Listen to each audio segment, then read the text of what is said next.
Gentleman reserves. Gentleman, Alabama is recognized. Mr. Speaker, I yield 2 minutes to my good friend and chairman, Representative Jordan. I thank the gentleman for yielding. Mr. Speaker, a joke is what the Democrats called this bill a joke. It's not a joke to put back in place the policies that worked. In fact, I would call that common sense.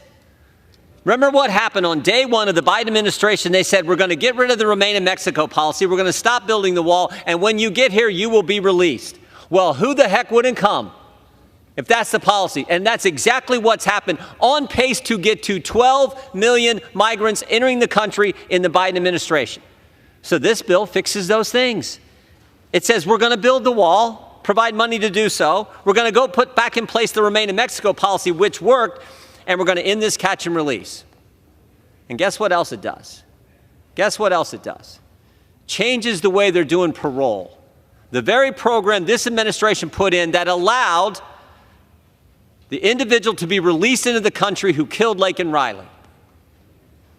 That's not a joke. That is good policy. Policy that will help protect Americans. Policies that make common sense.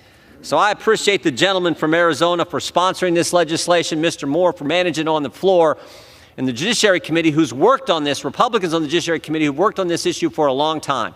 This isn't quite H.R. 2, but it's close, and it's the policies that need to happen. Again, understand the magnitude of the problem.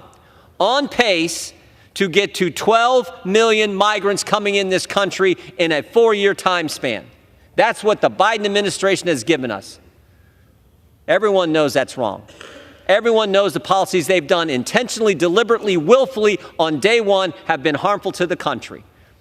Democrats know it. Republicans know it. Independents know it. Polling shows it all across the country. So let's take a step in the direction of fixing it and pass this legislation. I yield back.